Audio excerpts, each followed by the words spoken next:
Good morning, colleagues. Morning. Yes. So you let me go back to our slide. So this is a teamwork effort. So this presentation was made with my colleagues, Karen, Maritz, and then me. So even in the question time, they will be available to also answer questions because they have given me this tough job to stand here. So just to give a background of why we had to find ourselves walking in this tightrope. So I give a background with the introduction. The Department of Library Services strives to give effect to the UP 2025 strategy by positioning the library within the teaching, learning, research, and social responsibility agenda of the university. The library's planning process is also aligned with the university strategic plan, and the Department of Library Services goals are also linked, okay, with the university goals. In the library plan 2022 to 2026, there are 6 strategic directives and priorities. So we concentrated on the 4th one, which reads thus: it enhances environment conducive to research, learning, and working. The library is then mandated to provide intentionally designed physical spaces that adapt to the user's diverse needs, stimulate collaborations, innovation, and knowledge creation, and also support student success and engagement. And one of the planned actions to achieve this was to design and develop solutions to the preservation and storage of less used print legacy collection to enable the creation of high functioning physical library spaces. All this comes down to the main objective, which is to open physical space in the library by relocating less used print collection to offsite storage facilities.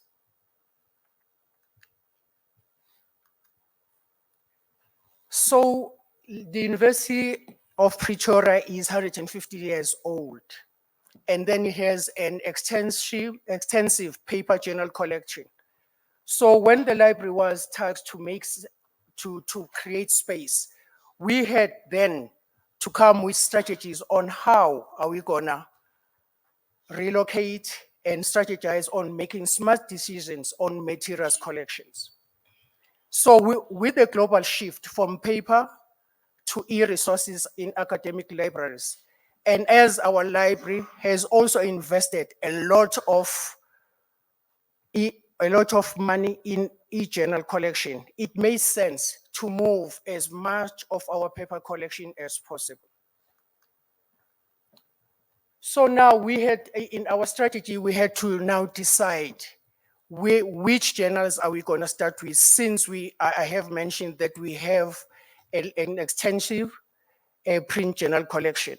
So we decided to start with natural sciences, engineering, built environment, and informative technology. The first course of action that was to acquire the back files. So in this project, there were 2 phases. We also had to prepare the actual journal collection, and also the second phase was to move to offsite storage. So it entailed that we had to assess our collection. And what happened was we had to create a list from our library system, and then we had to go to the actual shelves to try and weigh whether whatever we have on the shelves also aligns to what we have in paper. And then we discovered that not all of our collection that was on the shelf was also on the list, because we acquired the well-share management system, and then when the migration happened, not all journals were migrated from Millennium to well-share, and that was the start of this tightrope. Now that we were given the offsite storage facility, after working between the list that we have and what we have on the system, we had to go physically on the shelves now and compare what we have on the system and what is on the shelf. And that entailed that we had to go through the journals that were there, and then we wanted to remove as much of the duplicates as possible to move to offsite storage. How were we gonna do that?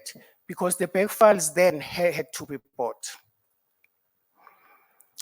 Now, the big plan was how will the journals be physically moved now from the main libraries and the offsite storage to the offsite storage.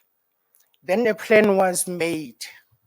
Then we had to have a look and strategize each and every day on how this will happen.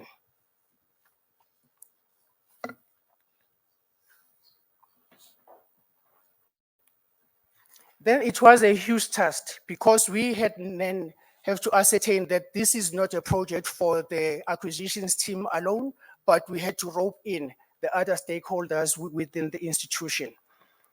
So a decision was made now, then a quotation had to be made whether we had to decide to acquire the services of a relocation company. And when that was done, it was then decided that the quote that they gave us, it was too expensive. When the quote was too expensive to acquire the services of the moving company, then another decision had to be made for the plan B. Then the acquisition team now was to be roped in, and then we had to work in that. And then we had to acquire stuff because as acquisition team, we're not enough to work with this project, which is very huge. Then we had to acquire the services of the 6 temporary workers that were going to help us with the actual move, meaning the packing, the physical packing of the journals into boxes, loading the boxes, and also unpacking them in the offsite storage. But all this they had to do under supervision of the library team. Then the second problem was, it was decided that the second problem was the mode of transport. Now we've packed these boxes, so how are we going to take them to the offsite storage? Then we fortunately were to use the university's fleet facilities for the transport, to transport now the boxes and also the 6 staff members and also the supervisor into the offsite storage. This actual project started in August 2022, and our deadline to finish the move is end of June this year. Then in such a big project, we know that there will always be challenges. The challenges we encountered was, as I briefly mentioned before, that the list that we had and what we actually physically had on the shelves did not match up. This meant that as the library team, we had to work on those lists, go physical on the shelf. For each and every title, we had to check the actual title, the actual holdings, and all that was done manually. So that now we had to make another list because we found that there was a gap, and those titles that went on the shelf but not on the list, they also had to be added into the inventory list again. That's another time consuming. And then, as you know, it was time consuming because now we had creating this list and we are working with 1,790 titles of the journals. So we had to devise a way of working because this was time consuming, and also it was disrupting our usual workflow. So to minimize this challenge, we had to create now a workflow where we had our schedules on how we're gonna work with this. So, and then we acquired the back files. Then we had to find out, after acquiring the back files, we check on whatever we have on the back files, then you remove those titles that were covered by those back file collection. And there were also other titles that were not covered initially on the back files we bought. Then you have to go physically on the shelf and check there are other titles that are taking too much space on the shelves. And then we had to acquire more journals, and then we had to rope in the vendors asking for quotations of those specific titles that we have identified. Because the thing that we have is we have to open up as much space as possible to the offsite storage. Then when we got the quotations, now we still have to weigh the affordability versus the amount of space to be saved. Whether does it make sense?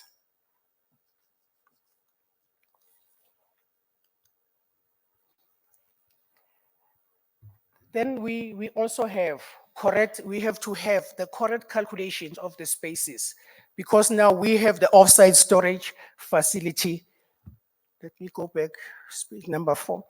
We had to, as we moving the journals, each and every time we have to measure each and every title. Once you remove the journals, now the journals that are left, how much space is there?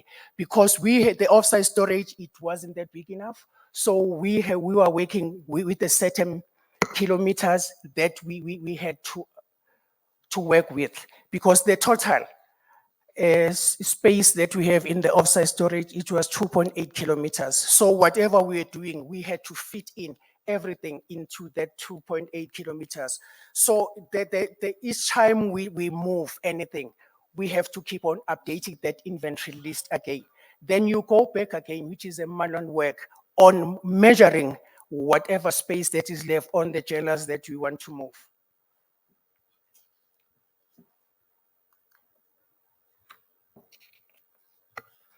As I briefly mentioned before, that we had 1,970 titles that we are working with, and that is a lot of titles. And then these journal titles are stored in different levels. And one, we had the recollection, which is pre-1990, which was stored in level 2 of the main library. Then we have science and engineering collection, which was stored in level 5 of the Merensky Library. Then we had another, which is pre-1990, that was stored in another offsite storage. So we are working, all these 1,790 titles are stored in 3 different areas, but they are going into one storage facility. And another thing is, as we are moving them now, we are changing how we're gonna put them there. They are arranged in Dewey Decimal classification, but we're moving them now alphabetically.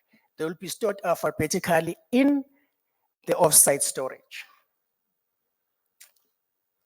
Now, the problem we had now was to decide how are we going to distinguish between these 3 levels. So we decided after meeting that we have to put them now, we have to color code these boxes. For level 2, we gave them a different color. For each level, it has a different color.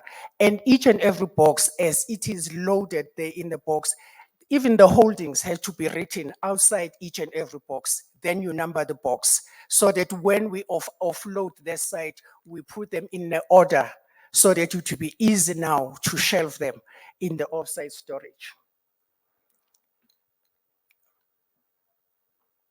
Then once they are shelved, all these boxes, because we're working alphabetically, once you work with the A list, once the A list is finished, shelved in this offsite storage, the holdings now had to be updated on the system, so that the users can also see where they are, because now the location has changed. So this had to be done as soon as possible. So the challenge number 6 is when we are appointed labor workers, they needed some orientation, because we just wanted them with the manpower putting the boxes, but we had to explain to them the goals of the project and how all this will be worked. But at least we had the help, especially with the shelving that we use our collections management team, this side, to train them in how Dewey works, how we'll be shelving, we're starting from left to right, all this, so that they understand, because they were playing an integral part in the project. But they also had a supervisor each and every time when they were doing that. Then these 6 laborers that we got, they're only working 25 hours a week, which is from Monday to Thursday. So we had to use them optimally when they were there.